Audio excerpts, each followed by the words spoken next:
तो आप सभी को मेरा नमस्कार। मैं इस वक्त आपके साथ जो बैठा हूँ, यहाँ पर अपने डेलीगेट से मिलने, सीनियर लीडर से मिलकर बातचीत करने के लिए और सपोर्ट मांगने के लिए यहाँ आया हूँ।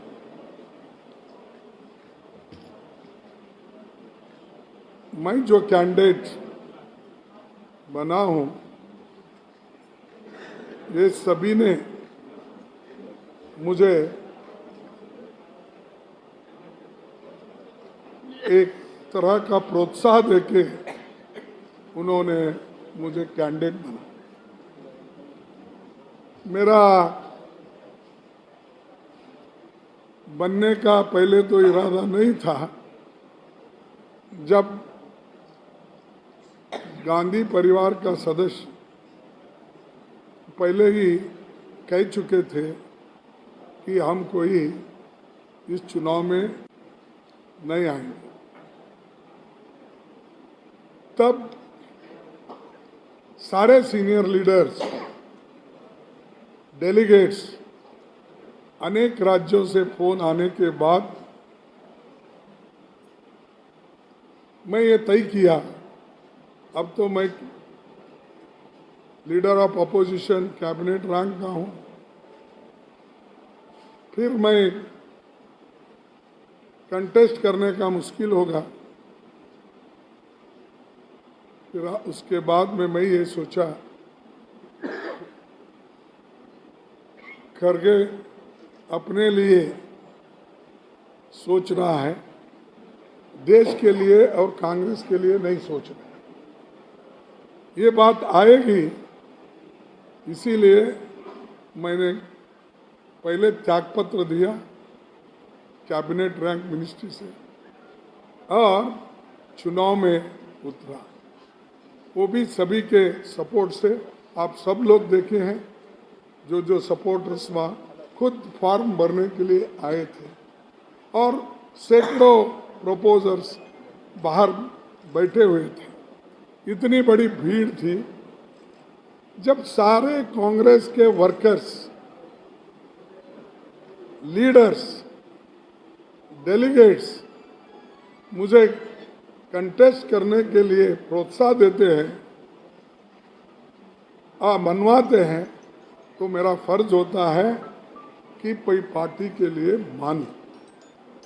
तो इसीलिए मैंने इस चुनाव में उतरा हूं और इस चुनाव में आने के बाद आप लोग पूछेंगे कि क्या प्रायोरिटी आपकी है, क्या है।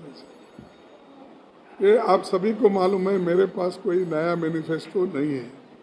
मेरा मैनिफेस्टो वही है जो कांग्रेस का मैनिफेस्टो पहले था और उसके बाद उदयपुर में जो चिंतन मंथन शिविर में सारे एक्सपर्ट्स 6 बड़े कमेटियां बना के, जिसमें पॉलिटिकल अफेयर्स, ऑर्गेनाइजेशन के बारे में, सोशल जस्टिस के बारे में, किसानों के बारे में और इकोनॉमी के बारे में, फॉरेन अफेयर्स के बारे में, ये जो कमेटियां बनी थी, इन कमेटियों में से जो सार निकला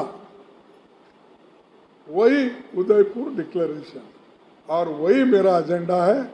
उसी को मैं अनुष्ठान में लाऊंगा और एक एक करके सभी को इम्प्लीमेंट करने की पूरी कोशिश करूंगा। उसमें ऑर्गेनाइजेशन भी है, उसका स्ट्रक्चर कैसा होना चाहिए, युवाओं को कैसा मदद करना चाहिए और बिलो 50 एज उनको ज़्यादा से ज़्यादा प्रोत्साहित करना। ये सारी चीज़ें जब उसमें है, अगर मैं कुछ नया एजेंडा लूँ तो वो उतना ठीक नहीं लगेगा, क्योंकि 1000 से ज़्यादा डेलीगेट्स डेलिब्रेशन करके 4 महीने पहले इलेक्शन से 4 महीने पहले। तो ये ऑलरेडी मेरे पास है, उसी के तहत मैं चलूँगा। यही कहने के लिए मैं यहाँ आया हूँ। आप लोगों को थोड़ी देरी हो गई, आपको भी हमको, तो मैं आपको धन्यवाद देता हूँ। बस यही मेरी बात खत्म। या चार, 1 2 3 4 जी आप के लीडर ऑफ अपोजिशन, लोकसभा में कांग्रेस पार्टी के लीडर और वर्तमान में राज्यसभा में लीडर ऑफ अपोजिशन का कार्य करने का अनुभव श्री खड़गे साहब को रहा है।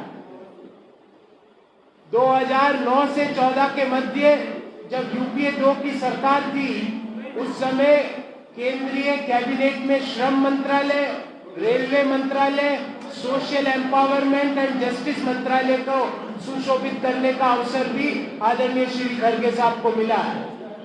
और इन्होंने अपने मंत्री रहते हुए जो काम रेलवे मंत्रालय में, सोशल जस्टिस में किए, आज भी उन कामों की मिसाल दी जाती है। और मोदी जी जिन रेलवे लाइनों का फीता काट रहे हैं ना, उनका बजटरी एलोकेशन और उनकी प्लानिंग श्री खड़गे साहब के रहते ही हुई थी। साथियों, 2014 के उपरांत मोदी और शाह से, संसद से लेकर सड़क तक युवाओं की आवाज अगर कोई व्यक्ति उठा रहा है, उनसे पूछ रहा है कि क्यों आजाद हिंदुस्तान की सबसे बड़ी बेरोजगारी आज है, तो वो श्री खड़गे साहब है। 2014 से 19 तक लोकसभा में खड़े होके इन्फ्लेशन के ऊपर कोई सीधा सवाल मोदी सरकार से कर रहा है, तो वो श्री खड़गे साहब है। और फिर 20 के उपरांत संसद से लेकर सड़क तक, भले ही वो इन्फ्लेशन हो, अनएम्प्लॉयमेंट हो, भले ही वो कॉन्स्टिट्यूशनल अथॉरिटीज को जो डेंट दिया जा रहा उसके सवाल हो, वो सारे सवाल श्री खड़गे साहब उठा रहे हैं। साथियों, अब मैं ज्यादा समय नहीं लूंगा आप सब लोगों का, और आग्रह करूंगा कांग्रेस अध्यक्ष पद के प्रत्याशी श्री मल्लिकार्जुन खड़गे साहब से कि वो अपनी बात आप सबके सामने साझा करें। श्री मल्लिकार्जुन खड़गे साहब।